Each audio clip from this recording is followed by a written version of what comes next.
ఏమండి summer holidays కదా మమ్మల్ని ఏదైనా ఊరు తీసుకెళ్ళండి, ఇంట్లో బోర్ కొట్టేస్తుంది. తీసుకెళ్తామా, ఈ వీక్ కొంచెం బిజీగా ఉన్నాను, నెక్స్ట్ వీక్ తీసుకెళ్తానే. నెక్స్ట్ వీక్ వరకు అంటే కుదరదు. ఇప్పుడు మీరు తీసుకెళ్తారా, మమ్మల్ని వెళ్ళొచ్చామంటారా? నేను లేకుండా ఊరు కాదు కదా, అపార్ట్మెంట్ గేట్ కూడా దాటలేరు. అబ్బచ్చా, అది చూద్దాం. హలో అమ్మ, సెలవులకు నేను చిన్నది వద్దాం అనుకుంటున్నాం. డాడీని వచ్చి తీసుకెళ్ళమని చెప్పి మమ్మల్ని. ఒక్కసారి ఉండమ్మా, నాకు వేరే కాల్ వస్తుంది, నేను మళ్ళీ చేస్తాను. అత్తయ్య గారు. అల్లుడి గారు, మీరు లేకుండా పిల్ల తల్లి కలిసి మళ్ళీ మా ఇంటికి వస్తానంటున్నారేంటి? పెళ్లి చేసి చేతులు దులిపేసుకున్నాక మళ్ళీ ఏంటి మాకిది? నేను చూసుకుంటా అత్తయ్య గారు.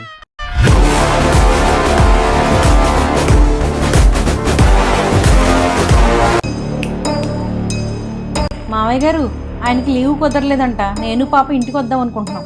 షాప్ లో బేరం వచ్చిందమ్మా, ఒక 2 నిమిషాలు అది చేస్తానే. ఏమండి సమ్మర్ హాలిడేస్ కదా మమ్మల్ని ఏదైనా ఊరు తీసుకెళ్ళండి, ఇంట్లో బోర్ కొట్టేస్తుంది.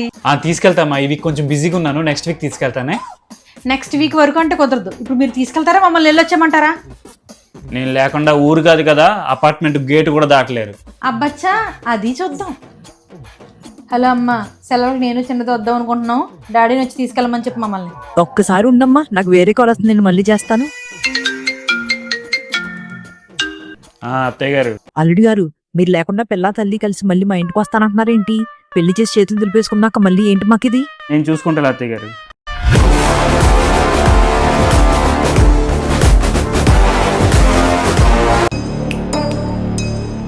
మావయ్య గారు, ఆయనకి లీవ్ కుదరలేదంట. నేను పాప ఇంటికి వద్దాం అనుకుంటున్నాం. షాప్ లో బేరం వచ్చిందమ్మా, ఒక 2 నిమిషాలు అది చేస్తానే. డాడీ. ఏరా, నువ్వు రాకుండా వాళ్ళిద్దరినీ పంపుతున్నావంట. ఆ పెద్దదాన్న భరించొచ్చుగా, నా పిల్లదే అన్న అసలు భరించలేము.